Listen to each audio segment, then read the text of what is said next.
Hey huge fans, people into webs, it's me, Sam of SG1, coming at you for another Star Trek, the official Starships collection review. This time we're doing another internet store special, the USS Enterprise NCC-1701 Phase 2 concept. Yes, finally they're back in stock and I fucking picked one up. It's been a couple of months since this came out, so I've decided to get the bastard.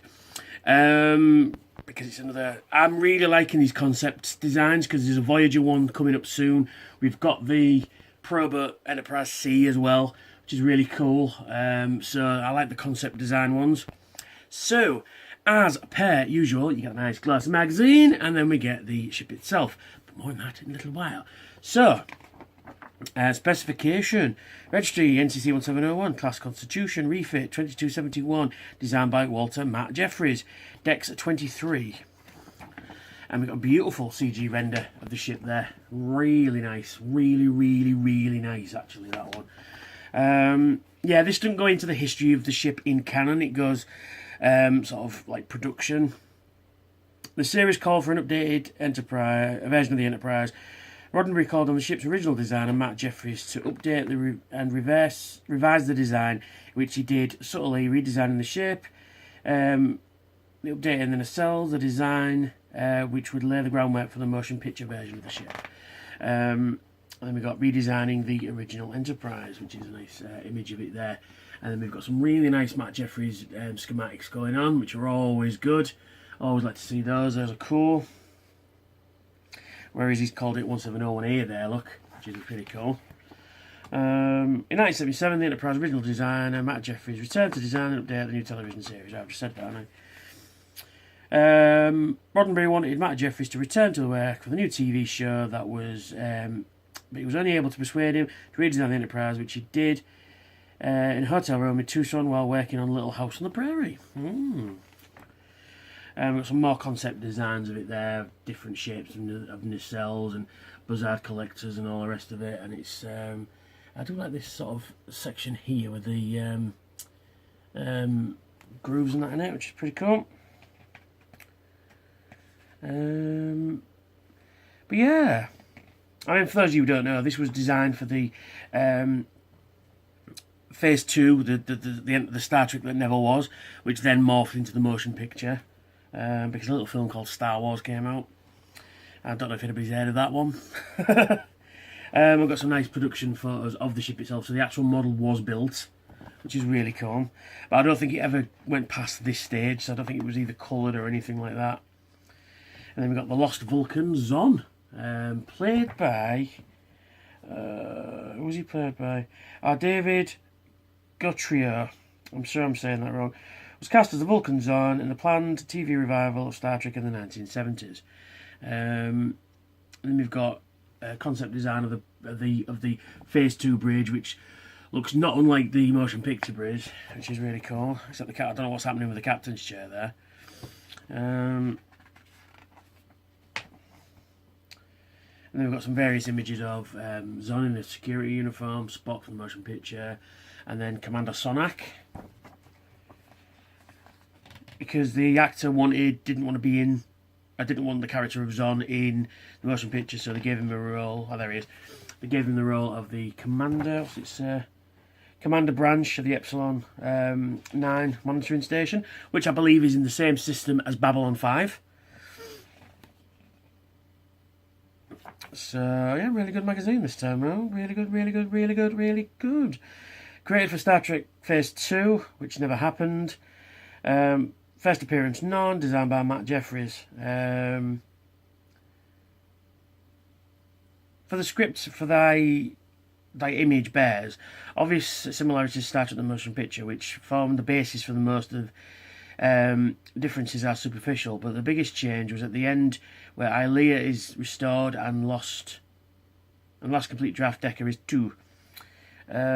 Beginning of the pilot, Kirk is on a vacation in Montana, which is considering entering into a marriage contract with a young woman called Alexandria.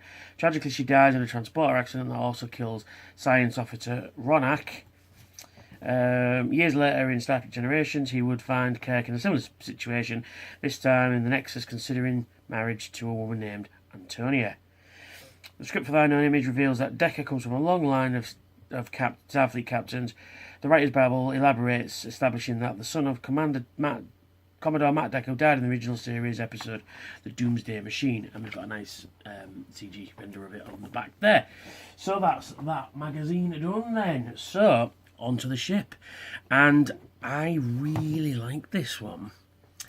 You can see it's definitely a cross between the TOS and the motion picture, because you've got like the TOS style saucer but with the motion picture style grid lines on it, because you've got the white marks there, and actually put the registry number in the correct place on this one.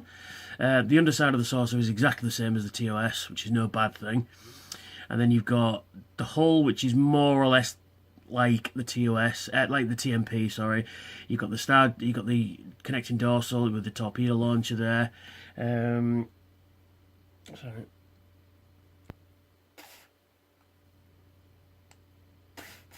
Cut that bit out.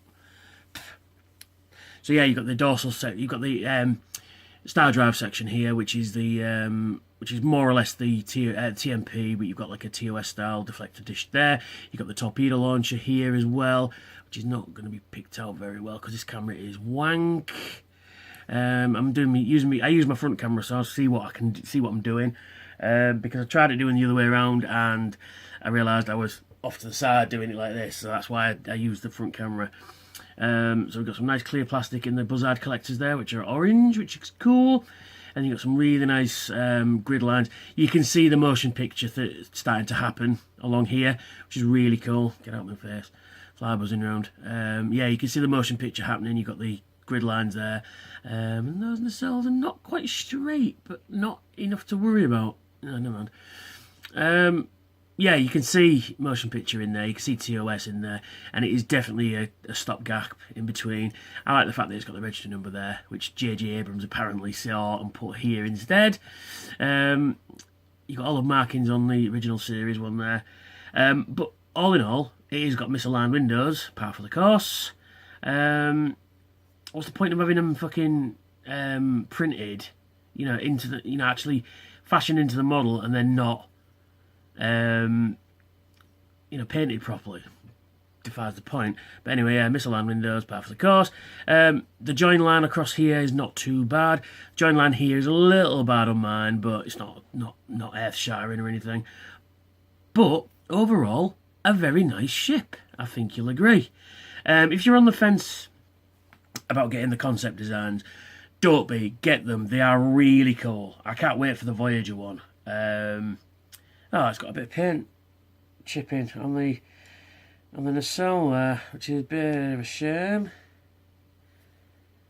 Yeah, man's got a little bit of paint chipping just there, look. Which, it's a bit of a shame, but you can't have everything, can you? You can't have these things being perfect. Yeah, the window alignment is really off there, look, at the top. So what's the point of having them moulded in if you ain't going to paint them properly? But, overall, I think this is a really cool model, and you really should get it. Because, like I say, because when I've got my shelves sorted, I'm going to put all my concept designs together, and I'm hoping they do a few more, because the Voyager one looked great. And the Probot one was fantastic, and this one's fantastic as well, apart from the few minor quality control issues, but that's as maybe. Comes on a standard Constitution class stand, which is pretty cool, and on the bottom it does say USS Enterprise NCC-1701 Star Trek II TV concept, and it's a first run one, which is really cool. Yeah, really cool, really cool. Like I say, if you're on the fence about these things, you should definitely get it. But mine is a little bit loose in there. Just a bit of clear plastic, clear nail varnish just on the runners there. It should hold that in very nicely. So yeah, so that's me. That's the USS Enterprise NCC-1701 Phase 2 concept by Matt Jeffries. So please like, share and subscribe, and hit that notification bell to tell them when I've got new videos out and stuff like that. Please look about here for the playlist of all my other Star Trek Starships, and if you would be so kind to donate to make a Patreon, that'd be so cool. You don't have to, it just helps the channel out and it keeps me going, keeps me able to afford these fucking spaceships that are getting much more expensive by the hour. But I'm still going to buy them because I love them and I want the whole lot, because I'm in so deep now. So I need to get them all, and plus the ships are still waiting for, like the Tamarian vessel for 1, the Husnock vessel for 2, and you know, all those lovely ones as well. So yeah, so thanks for watching, and I will catch you all later. Adios.